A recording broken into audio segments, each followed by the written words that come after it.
Risiko itu datang dari ketidaktahuan apa yang Anda lakukan. Hai, selamat datang di channel YouTube Ngeteh. Saya ingin menceritakan 3 hal yang menurut saya penting dari buku bestseller Anak Muda Miliarder Saham, karya Andika Sutara Putra. Jika teman-teman belum mengenal siapa Andika Sutara Putra, teman-teman dapat melihat video saya sebelumnya yang membahas siapa Andika Sutara Putra dan apa yang membuat dia bisa menjadi seorang miliarder di usia yang masih belasan tahun. Link akan saya sertakan di bawah ya. Tapi sebelumnya, bagi kamu yang baru saja melihat video ini, kamu boleh klik tombol subscribe dan klik tombol loncengnya untuk mendukung kami terus bertumbuh dan update video-video inspiratif dan positif. Dalam bukunya, Putra membeberkan bagaimana cara dia mengelola dana investor dan dana pribadinya di Putra Partners selama tahun 2011 sampai dengan 2016. Hingga menghasilkan return rata-rata 32,95%. Kunci sukses di pasar saham menurut buku ini ada 3. Yang pertama, usia muda, modal uang, skill atau kemampuan. Yang pertama, usia muda. Usia muda adalah aset terpenting Anda. Semakin muda Anda, maka Anda memiliki kesempatan yang semakin tinggi di pasar saham. Namun juga tidak ada yang namanya terlambat. Waktu yang terbaik untuk memulai investasi di pasar saham adalah sekarang. Yang kedua, modal uang. Think big and start small. Maksudnya, investasi tidak selalu tentang modal yang besar. Mulailah dulu dengan modal yang kecil dan ingat, untuk menjadi kaya tidak ada yang namanya dengan cepat. Tingkatkanlah modal Anda seiring dengan meningkatkan skill dan kemampuan Anda. Yang ketiga, skill atau kemampuan.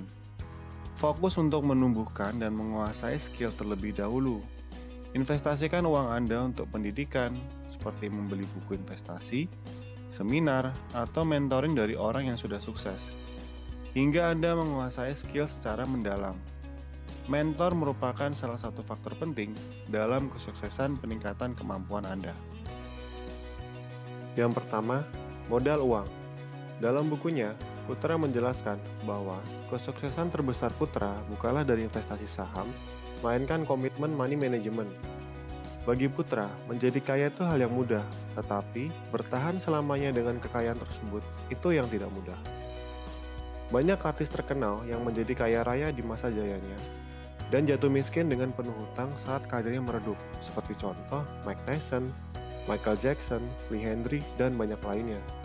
Mereka memiliki kemampuan hebat dalam menghasilkan uang, namun tidak mengerti cara mengelolanya. Sehingga meskipun kaya raya, akan ada satu titik di mana uang mereka habis. Money management yang dimaksud adalah membagi penghasilan kita menjadi beberapa pos-pos pengeluaran seperti kebutuhan makan, transport, investasi, tabungan, dan lain-lain. Putra memberikan contoh money management ala orang terkaya se-Asia, Lee Ka-shing. Lee Ka-shing adalah konglomerat asal Hong Kong, dan ia terkenal karena kekayaannya mencapai 32 miliar US dollar atau sekitar 464 triliun rupiah.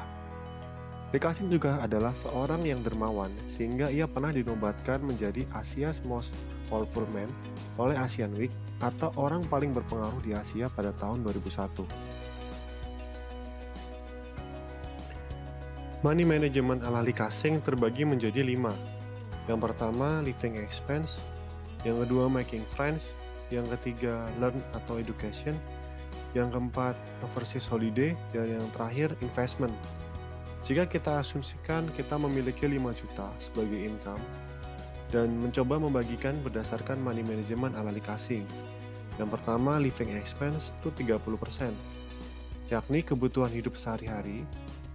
Anda harus bisa menghidupinya dengan biaya sekitar 1,5 juta per bulan atau 50.000 per hari. Awalnya terdengar sulit, namun Putra memberikan tips untuk mencoba memasak makanan Anda sendiri, menggunakan transportasi umum, dan mencuci kendaraan sendiri. Bagi Putra, dia sudah melakukannya selama bertahun-tahun dan hasilnya lumayan. Yang kedua, making friends, 20%, yakni membangun dan perluas networking Anda. Caranya dengan menggunakan budget 1 juta per bulan, untuk mentraktir mereka yang sudah lebih sukses, lebih kaya, atau orang-orang yang sudah berkontribusi paling banyak dalam karir Anda. Ada pepatah yang mengatakan, masa depan Anda adalah dengan siapa Anda bergaul. Yang ketiga, education 15%. Membangun pengetahuan dan wawasan Anda. Itu bisa dimulai dengan uang 750.000 per bulan. Anda bisa memulai dengan membeli buku yang seharga 150.000 untuk budget selama 1 bulan, dan sisanya 600.000 bisa digunakan untuk mengikuti seminar atau pelatihan. Di dalam seminar pun juga Anda dapat menemukan networking baru yang lebih sukses, lebih kaya, dan memiliki mimpi yang sama dengan Anda. Dan yang keempat, overseas holiday.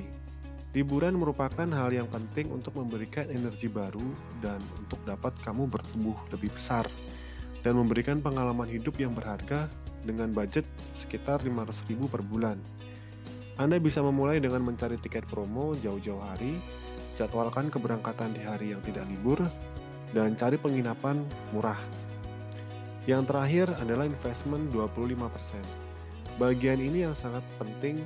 Dengan uang 1,25 juta bisa digunakan sebagai modal awal investasi saham. Dengan berinvestasi di saham, Anda secara tidak langsung merupakan pemilik bisnis tanpa harus bekerja di dalamnya, sehingga Anda masih bisa melakukan pekerjaan atau aktivitas Anda lainnya. Yang kedua, skill atau kemampuan. Putra menjelaskan dengan rinci langkah-langkah yang ia lakukan dalam memilih saham di pasar saham. Di antaranya, yang pertama, membeli bisnis yang profit. Mulailah dengan melihat laba bersih perusahaan. Caranya dengan mendownload atau melihat laporan keuangan yang diterbitkan melalui situs BI. Anda bisa melihat situs BI di situs www.idx.co.id. Kemudian memilih perusahaan yang menghasilkan laba positif minimal 3 tahun berturut-turut. Yang kedua, return on equity atau ROE. ROE adalah rasio tingkat efektivitas perusahaan dalam menghasilkan laba sebanyak mungkin dari modal yang dimiliki. Cara menghitungnya dengan membagi laba bersih dan ekuitas. Semakin tinggi ROE, semakin bagus. Rata-rata perusahaan dengan ROE di atas 10% sudah termasuk perusahaan yang baik ya teman-teman. Yang ketiga, utang yang masuk akal. Utang tidak selalu buruk. Yang terpenting, perusahaan dapat memanfaatkan utang dengan efektif. Cara mengukurnya menggunakan rasio DER atau Debt to Equity Ratio. Biasanya, DER yang baik tidak melebihi ekuitas bersih perusahaan atau di bawah 100%. Namun, lain hal dengan sektor perbankan dan perusahaan multifinance. DER pasti di atas modal atau di atas 100%. Hal ini dikarenakan uang simpanan dari nasabah dianggap sebagai hutang oleh bank. Dan uang yang dari nasabah ini digunakan kembali untuk memberikan pinjaman ke debitur untuk membangun rumah, membangun usaha, dan sebagainya. Yang keempat, book value atau BV. Book value merupakan nilai suatu perusahaan dilihat berdasarkan kinerja laporan keuangannya. Cara menghitung book value dengan membagi modal bersih dengan jumlah saham beredar. Sebagai contoh, Unilever per tanggal 24 November 2017 memiliki book value sekitar 616,54 dengan harga saham 49.400 per lembar. Artinya, setiap lembar saham Unilever yang seharga 49.400 memiliki hak akan ekuitas Unilever sebesar Rp616,54. PBV atau Price Book to Value itu adalah membandingkan book value dengan harga saham beredar. Sebagai contoh, book value Unilever per tanggal 24 November sebesar 616,54. Sedangkan harga per lembarnya 49.400. Bila kita bandingkan, maka 49.400 dibagi 616,54 didapat 80,13. Artinya, harga saham Unilever sudah 80 kali dari nilai bukunya. Sekarang, coba kita bandingkan dengan saham Lipo Cikarang atau yang biasa kita kenal Meikarta dengan kode saham LPCK. Nilainya BV sekitar 6.408,28 dengan harga per tanggal 24 November juga sebesar 3.820 per lembar. Bila dibandingkan, maka 3.820 dibagi 6.408,28 didapat 0,60-an. Artinya, harga saham LPCK hanya 0,6 dari nilai bukunya. Ini juga bisa dikatakan bahwa harga LPCK sedang terdiskon 40%. Yang kelima, EPS atau earning per share. EPS adalah laba bersih per saham. Cara menghitungnya dengan laba bersih dibagi dengan jumlah seluruh saham beredar. EPS Unilever sebesar 837,57. Artinya, setiap harga satu lembar saham Unilever yang tadi 49.400 mampu menghasilkan profit sebanyak Rp837,57 per lembar saham. Dan yang terakhir, price to earning ratio atau biasa disingkat PER. PER adalah harga suatu saham dibagi dengan EPS-nya. Rasio ini digunakan untuk menghitung kemampuan perusahaan dalam menghasilkan laba. Fokus untuk menghitung PER adalah untuk menentukan PER yang rendah. Semakin rendah PER, maka semakin murah saham tersebut. Sebagai contoh, harga saham Unilever 49.400 dengan IPS 837,57, maka PER-nya adalah 58,9. Artinya, harga saham Unilever 58,9 kali lebih tinggi dibandingkan keuntungan per lembar sahamnya. Rata-rata PER yang di bawah 10 itu sudah sangat baik.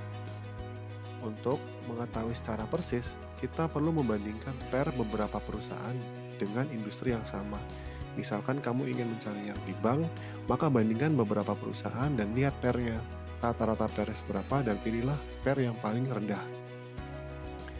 Ketujuh langkah yang sudah dijelaskan tadi merupakan alat untuk menganalisa perusahaan yang layak untuk diinvestasikan atau tidak dengan kondisi terkini.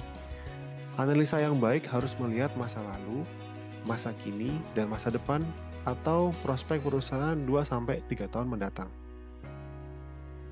Nomor 3, krisis itu berkat. Bagi Putra, krisis ekonomi itu pasti terjadi. Suka atau tidak suka, pasti akan terjadi. Rata-rata krisis terjadi hampir setiap 10 tahun sekali.